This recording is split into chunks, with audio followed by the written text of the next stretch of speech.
Hello from Lusaka, the Zambian capital. I'm about to have a chat with President Hakainde Hichilema, or HH as he's known around these parts. Impossible. You can't share poverty. Issues that are coming out, voodoo, witchcraft. I'm going to ask him about his 4 years in office as he prepares for an election a year from now. It's not a secret society. Mr. President, thank you very much indeed for talking to us. I know that you come from the south of the country, that you grew up on a farm. What was your progress then into politics? I mean, I know that you were a successful businessman. So what was the progress and why? What was the attraction of politics? I think the motivation to go into politics, I must confess first, I never wanted to be in politics. I took a decision after undergraduate, master's, was to really stay in business, in the profession, finance, corporate finance and stuff like that, and then into business. I thought that was the area that I should focus on. Other people should do other things. But yet one needed to understand that, and that came through over years, that the politics are not right, because politics dictate the operating environment, the business, economic, social operating environment. The politics are not right, the superstructure is not right, it can easily damage the economic situation, the business opportunities, growth of those, if the policies are not right, driven by political players, political conductors, if I may say that. So I think it's that realization that, although there was no real interest in the political mainstream, but that we needed to have a leadership, political leadership, that to basically have policies that promote economic growth, investment, trade, which are essential for supporting the social side of society, so to say. And I think it was from there that we felt, I think we should get involved in the politics. So the motivation always was to drive economic growth, which will create job opportunities, business opportunities, treasury income to support the weak, the sick, the old, the retired, and those that need support in society. That was the motivation. What about the differences then from being an opposition leader and electioneering to getting the top job, to becoming president? What's the difference? And did you anticipate what the challenges would be? We knew the state of the economy. The economy had collapsed to a negative growth of minus 2.8% GDP growth per year. We knew that we were in debt distress. We defaulted in 2020. We knew that basically we were not creating opportunities in the economy. We knew that the mining sector had gone down. Absolutely knew. And in our manifesto, in our, if you like, offering to the people of Zambia, we acknowledged these issues. And that when we took office, when Zambians elected us into office, we would go straight to deal with these issues. So that's why we had the program for debt restructuring. Prior to taking over office, took office straight into it. And that's why we've been able to achieve the debt restructuring. Took longer, lost us time, body of a time, to rebuild, towards rebuilding the economy. We worked straight on restoring the mining sector, which had been damaged, and many other sectors. Then what we didn't foresee, first, COVID. Sure. We went into office in a COVID environment, something new, something not quite understood properly. Lost a lot of people, distracted, work processes were slowed down, as you know. Then we settled down with that. We have the West Drought in living memory. Never planned for it. But we had to work to deal with those unplanned events. I think it's part of the challenges that leadership has. So I think we had a little bit more difficulties than we anticipated because of those unforeseen circumstances. And also the slowness in getting the debt restructuring, despite our incredible efforts to get that out of the window. It took us 3 years. So the multilateral process, the G20 common framework was slow. We made our point very clear. But we soldiered on, and achieved what we've achieved. 90, 95% of our debt has been restored. And this has given us the headroom. And the positive effect of what we've been doing is seen in the economy growing, is seen in the mining sector rebounding, is seen in many sectors, tourism rebounding. Specific measures were taken. So the difference is that when you say you will do this, you must work to do what you say. But environment, circumstances change. You were elected as a reformist Absolutely. president. Yes. And yes, as you pointed out, economic diplomacy, I think, is the way it's described as your main thrust of policy. You successfully had most of your debt restructured last year. As you say, it took longer than perhaps you expected. And you're getting, a B plus from the IMF and the World Bank at the moment, with projected growth of perhaps 6%. How long do you think it will take before the benefits of this growth will filter down to the people of Zambia? There's no way anyone on earth can deliver benefits to society without economic growth. Impossible. You can't share poverty. No matter how good-hearted you are. Africans, we claim to be good-hearted. We can't share poverty. We can't redistribute nothing. So it's a very important paradigm that leaders need to understand. In politics, in business, in the church, community leaders, that we need growth. We need investment. We need to do business, to trade, to generate revenues. When we've done that successfully, commercially, viably, we can support the children in what? Free education. Mind you, I'm now addressing the point you've made, that the growth is not visible. It is because since we introduced the free education policy when we came in, we brought back to school 2 million kids. Think for a moment. Without us delivering free education, what would have happened to those 2 million kids and their parents? Some of whom are double orphans. Some of whom are in the villages like I was. Some of whom are in the peri-urban, where life is difficult. And for us, our leadership, we made it very clear that the best investment is education. Inheritance is education. Equalizer is education. So we're delivering for the common man. As people say, what else are we doing? We brought in enhanced social cash transfer to support the widows, women-headed households, to support vulnerable communities. More than doubling the ticket can only come from growth. To fund us. What else have we done in agriculture? To assure food security. Food insecurity is national insecurity. We brought in enhanced input support, fertilizer and seed. And we're now working on efficiencies in delivering that.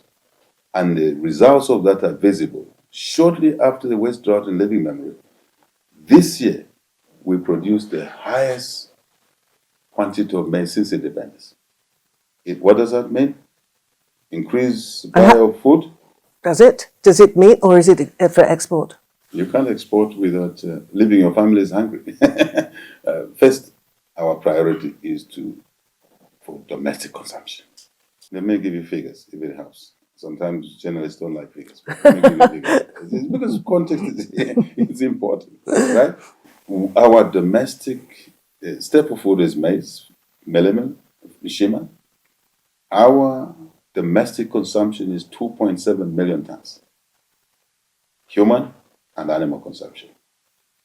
This year, after the drought, we produced close to 4 million tons. Call it consumption 3 million tons. So what do we do with the million tons? We have to trade, isn't it? Neighbors need food. As we speak now, we are negotiating contracts to sell excess food, maize, to our neighboring countries, having secured the domestic consumption requirement, including anticipating, due to climate change, maybe another difficulties with our rain. Then we're moving into irrigation agriculture so that we can assure food security for the nation, number one. Excess is for sale. We are a government that sets targets. First time in the history of this government, setting targets, commercial targets, numbers. That target in the maize sector is 10 million tons. Well, that sounds very impressive. Yes. What can be done, therefore, to reduce the price of a 25-kilo bag of maize meal, which I think is going for about 200 kwacha right now, between 200 and 250 kwacha a bag, which is beyond the means of so many ordinary Zambians? During the drought, that price had gone to 300, 350, in some cases 400. Because of the supply side, which is how you solve problems. You don't solve problems by artificial injection of measures which are not sustainable. Our approach is to produce more, push producer prices to commercial levels, viability, so that the farmer can make money. So tomorrow, next season, they'll plant again. And bingo, we have a surplus.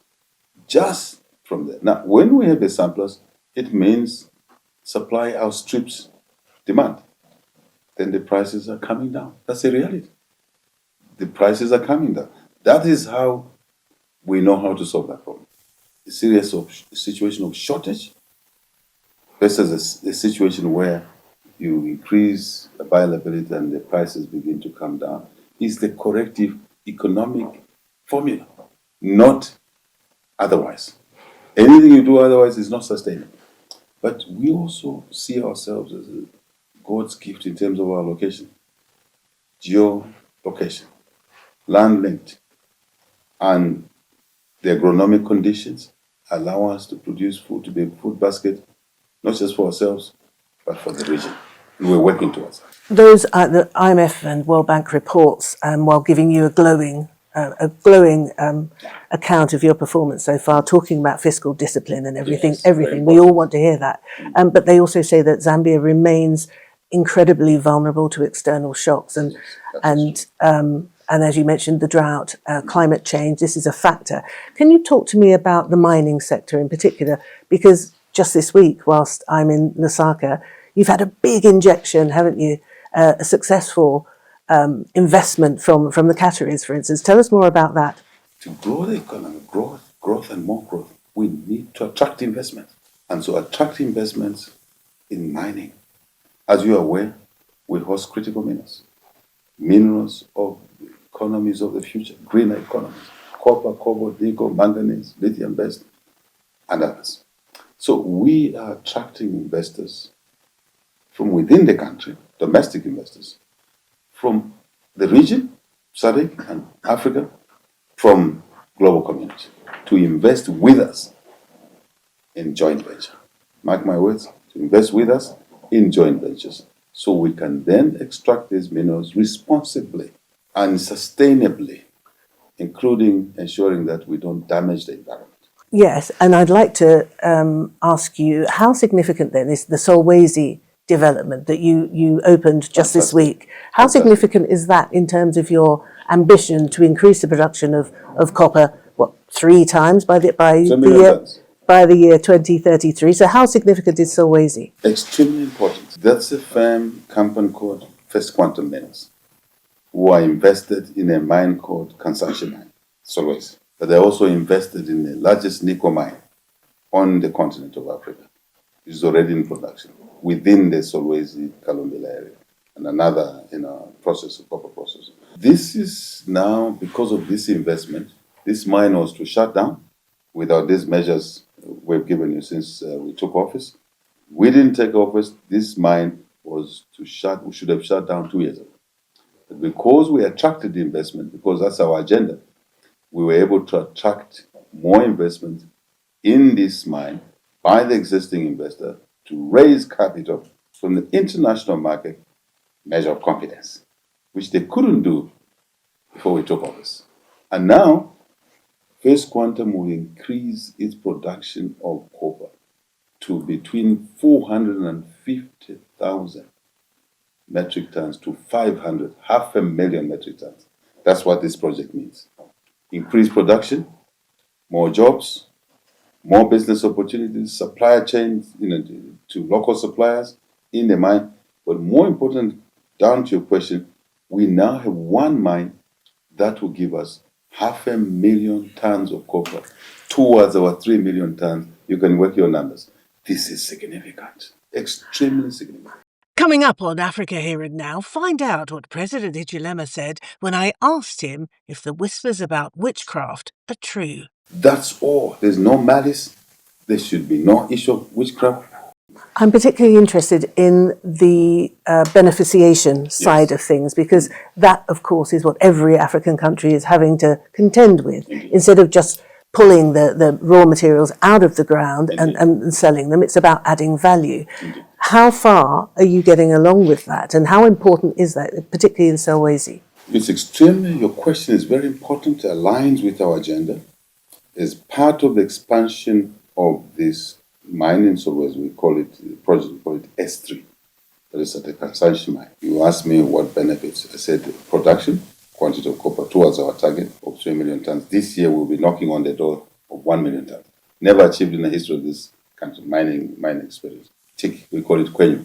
We tick that, right? So that quantum side, contribution side, but here another side. This mine would have closed 2 years ago. What value have we achieved? Extend the life of this mine by another 25 years, from a point of closure to additional life of 25 years. Security of employment. But here's now, back to your question. Alongside the actual mine investment, we've set up an economic zone together with this business, which is attracting manufacture, processing of mine supplies, including what yesterday, the 2 days when we were there, mill bores in the processing to allow the mine to process the copper to the next level. Now we manufacture the mill bores in the Kalumbila economic phase. We call it M phase. Towards the answer towards your question, more value addition, which is our intention. So stage by stage, we're improving and increasing our value addition, not just on the copper, to lead to electric cables for these lights, which we are now manufacturing from the copper, some of it coming from this mine and other mines. Electric cables, armored cables, transformers. Now we are moving to another M phase in Chibombo, we call it Chibombo, where we are going to do, we're already doing normal vehicle batteries, but we're moving to do electric vehicle batteries. Value addition, more contribution to the economy, more jobs. This is our journey. It's not a one shot, it's a process. So I'm glad you raised this question, and it's very important to us, high on our agenda. It wasn't that long ago, was it, that the Trump administration was threatening tariffs of 50% on copper? Yeah. You kind of got away lightly, ending up with 15%. Lightly, I don't know, it's relative, isn't it? What did you do? What kind of diplomacy was involved in that? Have you accepted any of his criminals from the prisons that he's offloading on so many countries? No. How did you manage to get it down to 15%? No, we're not going that route.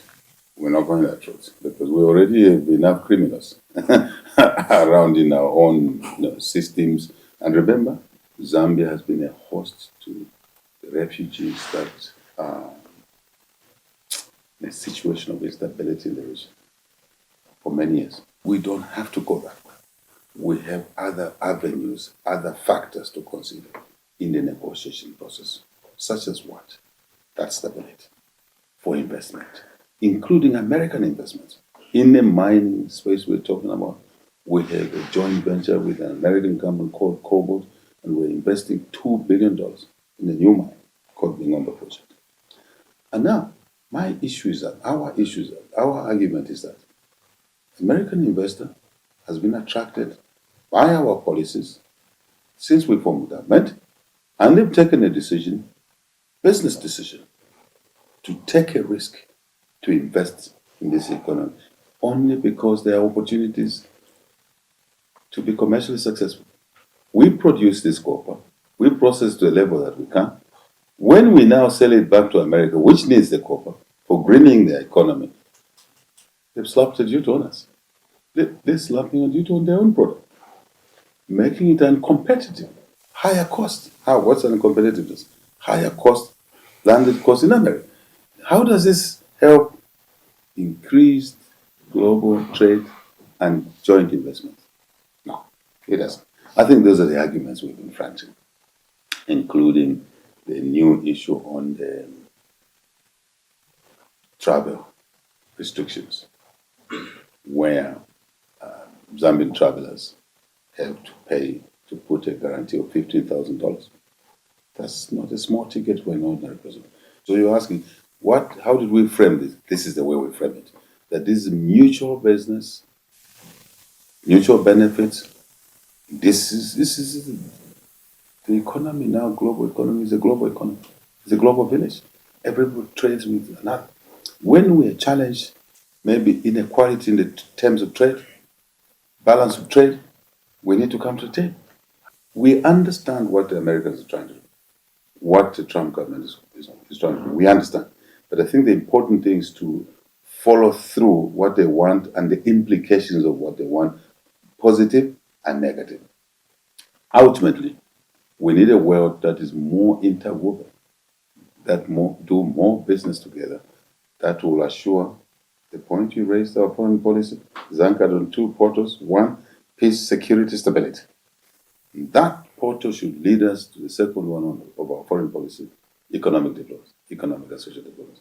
So you can see how intertwined they are. So it's very, very important that we approach these discussions from both angles, not from one angle. As I said, we understand where they're coming from, but they need to understand the implications of these issues to raise the cost of doing business, to raise the cost of living for the peoples of the world. You're the seventh, as you say, you're the seventh president.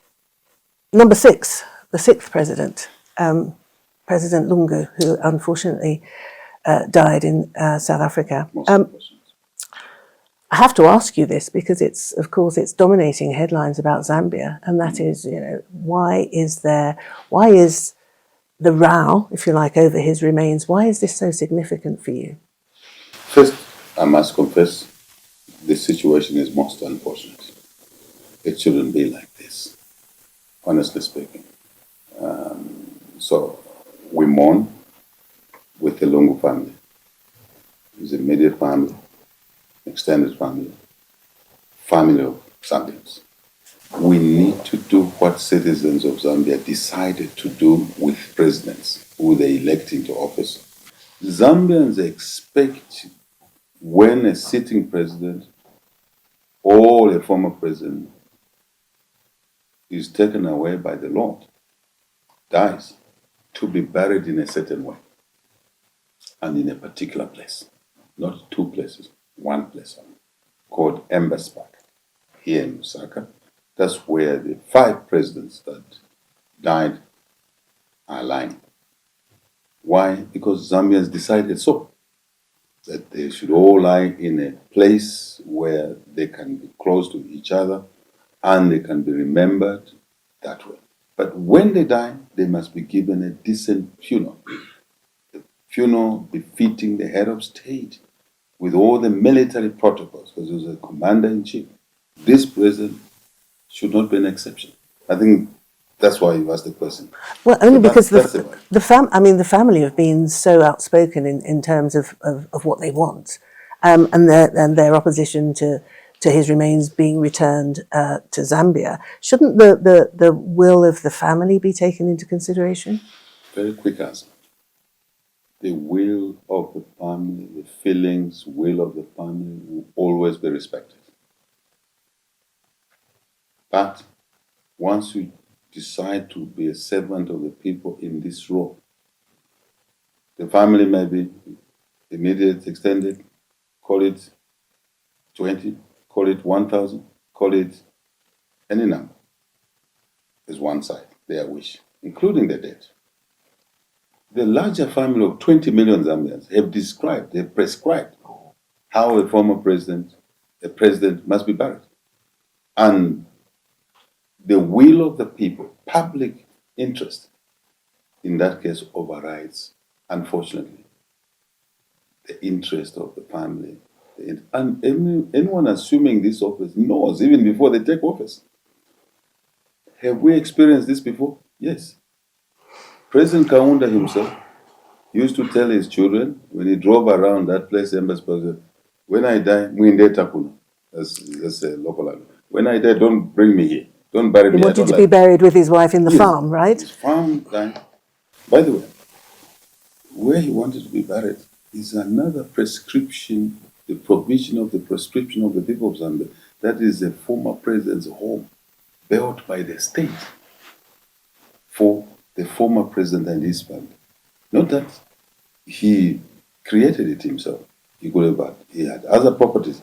But the state, the law allows, requires, people of Zambia requires the former president, the president, to be built a house when they leave office. And that's the house where the First Lady, Betty Kaunda, Honorable Lady, is lying. And President Kaunda wanted to be buried next to her. And when he died, and hear me out on this one, when he died, the children, some of the children said, we will bury our father next to our mother, because that was his wish. The state, under the presidency of President Lungu, who was then sitting president, said no, public interest. Yes, we know the old man wished that, we respect that, but he has to be buried at the Embassy Park, where the people of Zambia have decided. One of the children went to court and lost the matter in court here in Zambia. And as you know, the way law works, once a case goes to court and is decided, it becomes law. It's called case law. And KK, we call him, was buried at the Embassy Park. That son didn't even go to the burial. But the president then, President Lungu, said, if you want to come. If you don't want, it's okay, but we're going to bury our president. Because that's the wish of the people of Zambia. So the precedence has been set by practice, by culture, by law. And that is why we won the government won the court case in the High Court. It is along those arguments. So this is devoid of any disrespect, my dear colleague, is devoid of any malice by this government. We are only performing a duty entrusted to us by the 20 million Zambians in this particular space, with these particular issues. That is, I think, the answer. So we apologize that we're causing heartaches, to all of us, to family, to all of us, even the region and the global community now. They're having to listen to us debate this issue, which really should not be there. It doesn't reflect very well on Zambia outside. And how does it make you feel when there are allegations of witchcraft or muti involved in this? How does it make you feel? Very bad. Very bad. Extremely bad as a servant of the people of Zambia. First as an individual, then as a servant of the people of Zambia. I feel extremely bad that this debate is taking angles of delaying the respectful burial, of our sixth president, President Lungu. I feel very sad about it. But we're hoping that reason will prevail at some point. Because while the litigation goes on, we are negotiating. Because that's the right thing. Second, the issues that are coming out, such as voodoo, witchcraft. Personally, I don't believe in witchcraft. Never believed in witchcraft. As a person, as a family, as a Christian, I don't believe in witchcraft. But that now, such a subject shrouded in secrecy, can take a center stage, is regrettable. There is no witchcraft. There's only one who takes away life, who gives life. It's God. Now, to talk of witchcraft is regrettable. It shouldn't be there. Let's focus on the work at hand. Let's bury our sixth president with military honors as the five before him were buried. Let's bury him in the place that citizens have chosen. That's all. There's no malice. There should be no issue of witchcraft. What would one do with the dead? Honestly speaking, if you just stand back a little bit, what would one do with the dead? Couldn't you, as an alternative, just let it rest and get on? You've got an election a year from now, so Yes. you've got quite a lot on your plate. Yes. I think this is really important. Your question is very important. It's not about me.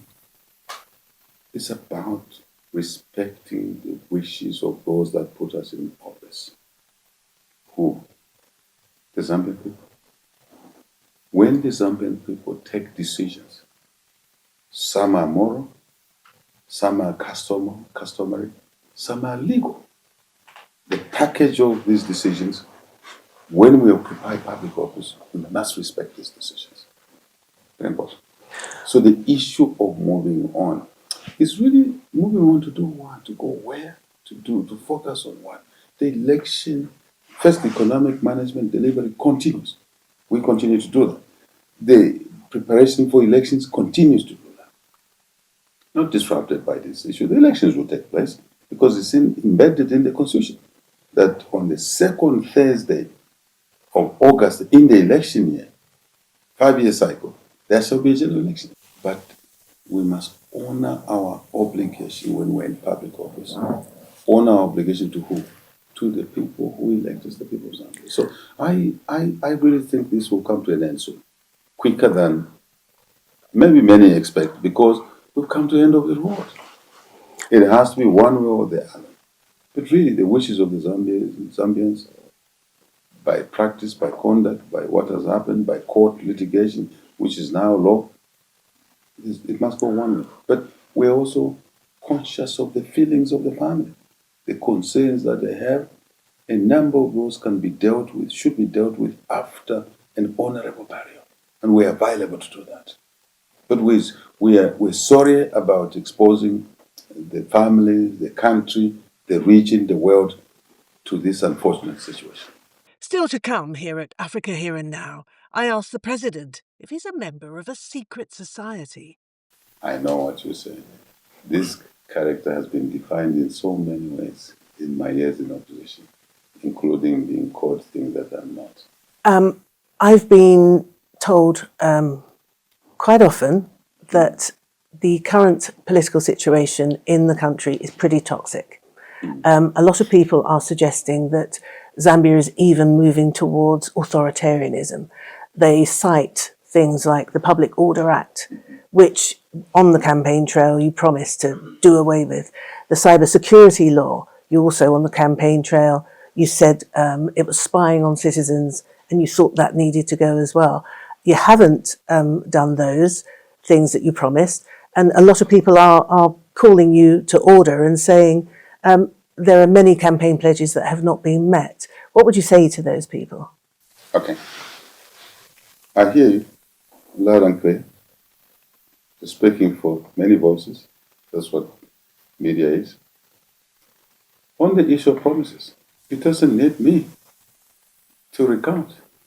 But for the sake of this interview, we promised free education. Have we not delivered? We have. When? We promised an enhanced resource envelope at the local level through decentralization so that the local communities can decide their priorities.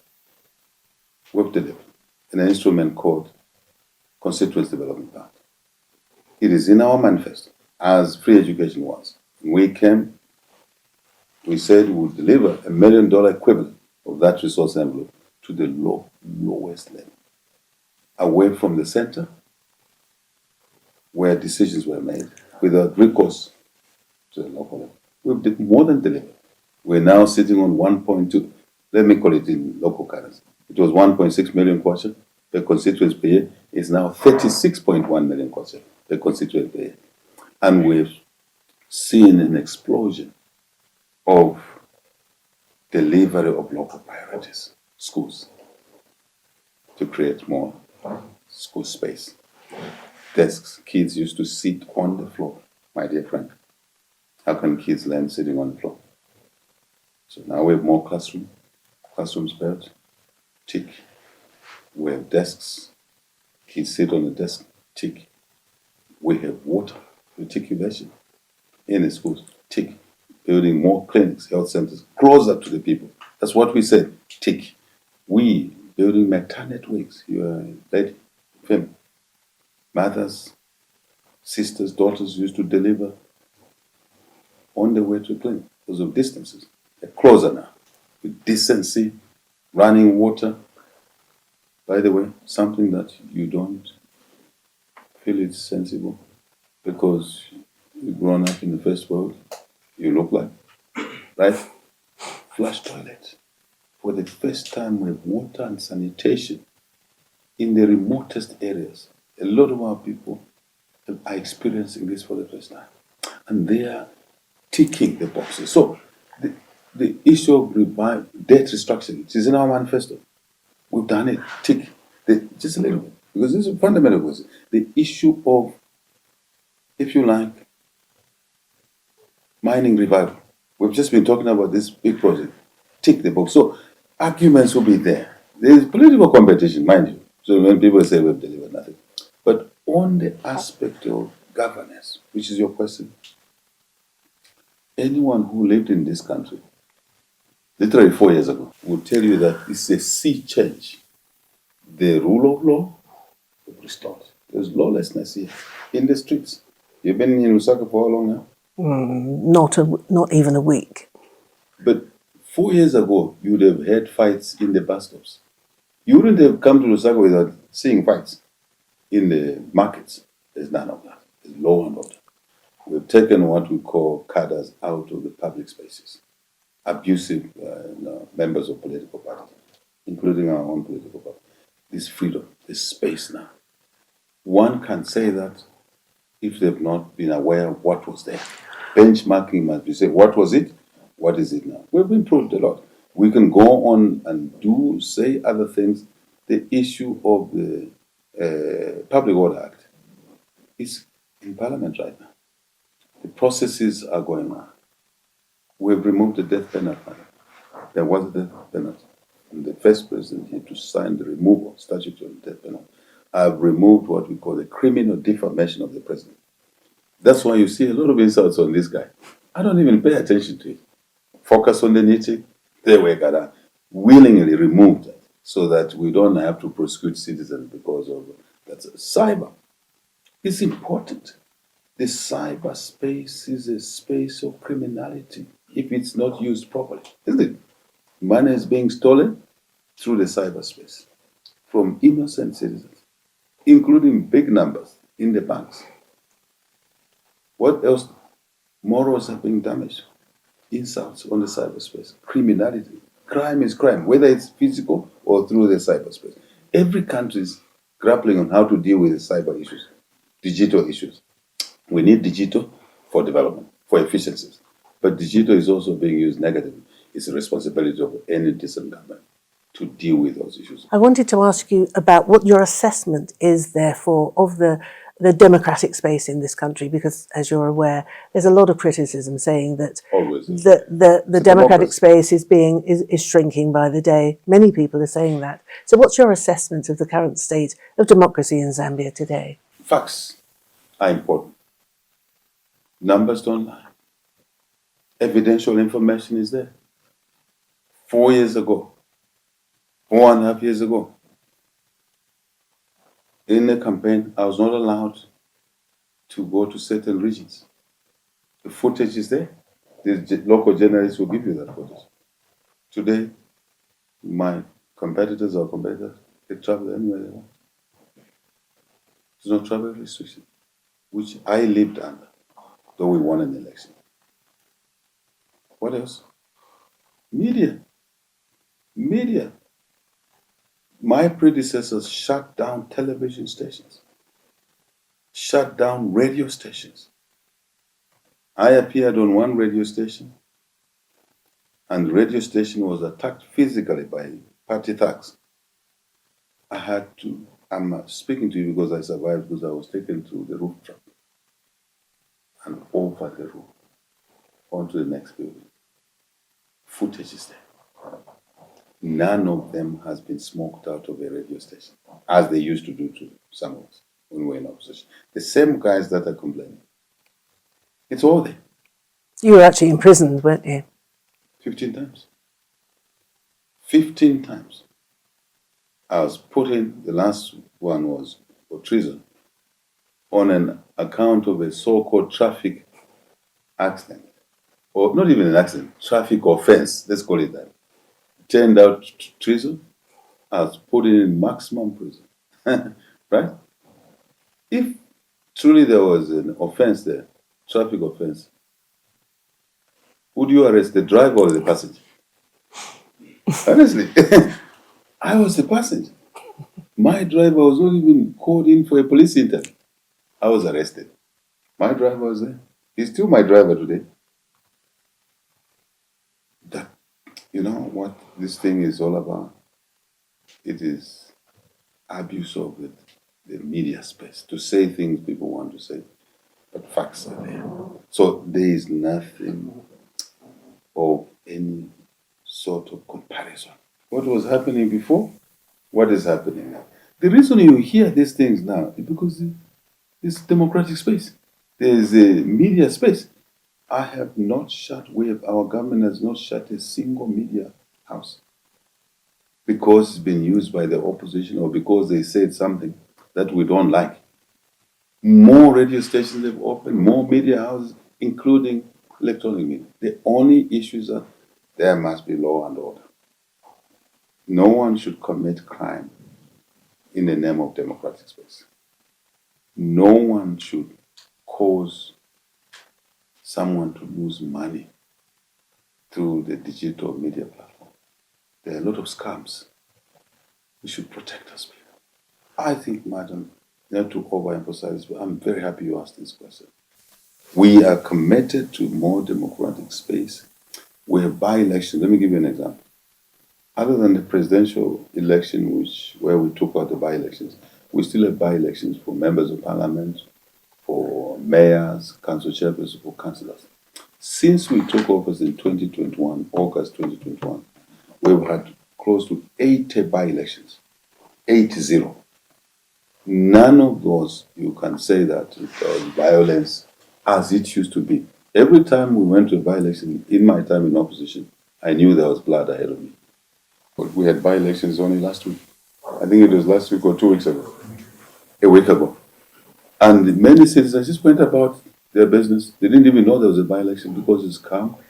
And we won the election by 64% in an election area which was heavily opposition, where I was not allowed to pass through to campaign or refuel my vehicles at a filling station in a place called Mpika, where the by-election was.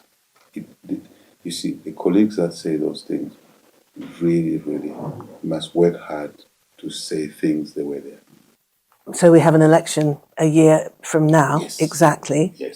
Yes. What are you saying? What are you going to offer to the people of Kitwe, the 700,000 or so people who've been affected by this toxic spill from the mine,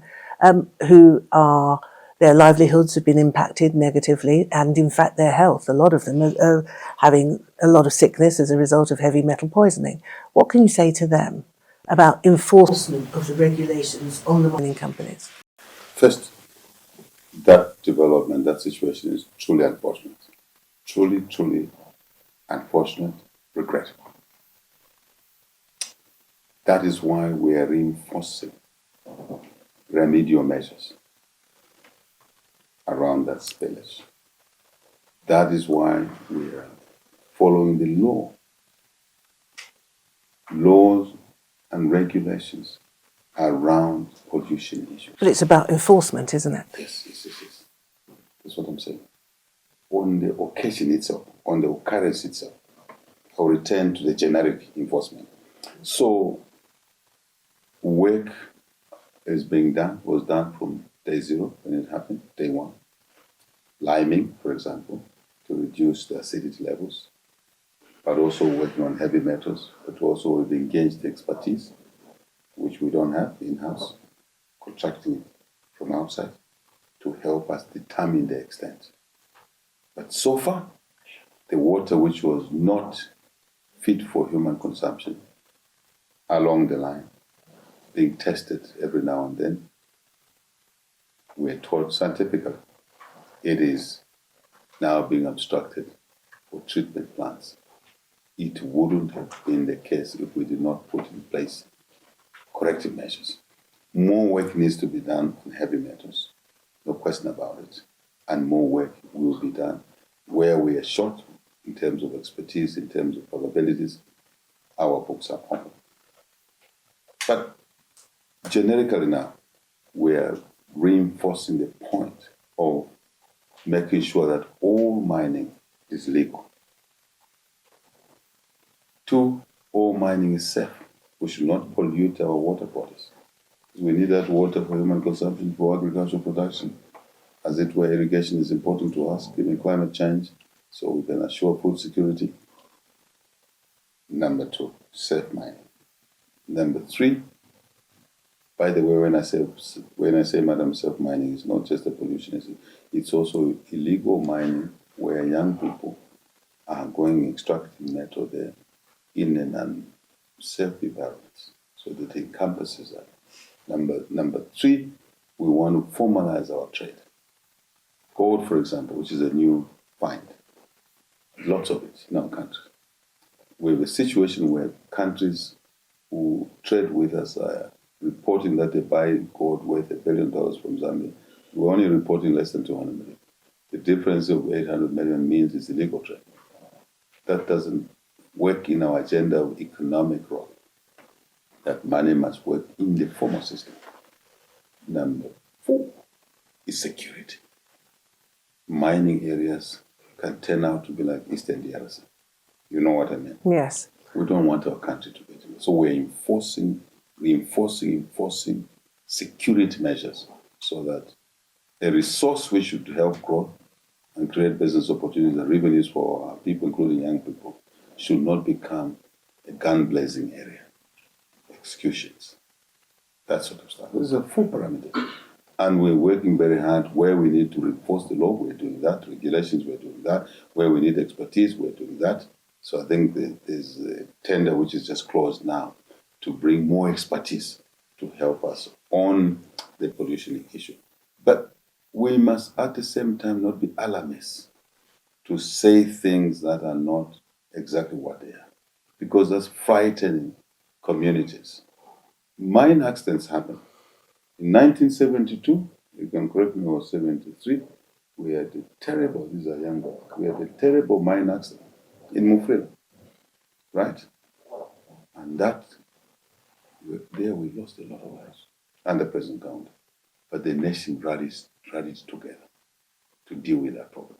The nation must rally together on this accident. Often at ceremonial events, you wear white gloves. Why do you wear white gloves? British traditions, ceremony. If you check, ceremonial opening of Parliament, it will happen, the session of Parliament. I'm supposed to go in a saloon car of a certain time and color. And besides, is a horse carriage. It's British heritage, colonial heritage, which should we continue with it? Should we not? It's not questions for me to ask. So we still have tradition. I'll give you another example. Our legal system is an English legal system, Commonwealth legal system. This is the governor's house, exactly. Right? Exactly. So you're smart. This is a governor's house. And there's no need to build a new state house. Spend money on consumption. This government, this president wants to spend money on investment expenditure, not consumption expenditure. This house is okay, it's old. It's not a flamboyant state house, like maybe you've gone to other African countries, huge, elaborate, but it works. And when the economy gets to a certain level, we will look at adding more things to this state, as President Kaunda did. Remember, this was actually the house, colonial governor's house. You can see the fireplace. This was the house. But then KK, President Kaunda, over time, he then built a president house within the compound, and this became an office with a few, additions here and there. So, tradition, heritage. So there's nothing spectacular. Some people think it's some mystery. They even call my gloves, who is going to be fired today? I'll be wearing gloves just after this interview, because I'm swearing in. So you're not a member of a secret group? No, a deputy Air Force commander. I'm letting you in just after this. So wear gloves. It's not a secret society or what. He's a lawyer. Have you seen how lawyers go to court in this country? They wear everything, even when it's hot, they cover themselves and wear. It's British. So are they members of a secret society? No. I know what you're saying. This character has been defined in so many ways in my years in opposition, including being called things that I'm not. So it comes with the territory. I wish the environment would be cleaner than making those allegations, which are not true. But there you are. Nothing's secret, nothing, nothing, zero. Mr. President, thank you very much. Thank you. Very good. What a wonderful way to start Africa Here and Now's 5th season. We recorded that interview on August the 21st. Remember to subscribe and share our YouTube channel. You can find all our past episodes on the website, AfricaHere&NOW.com. We're also available on the major audio platforms. Follow us on the socials. I'm at Martine Dennis on X. Our fabulous original music is by Enric Adam.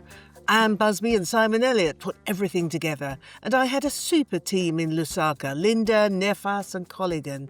A huge thank you to President Hakainde, and of course, my thanks as ever to you for your company.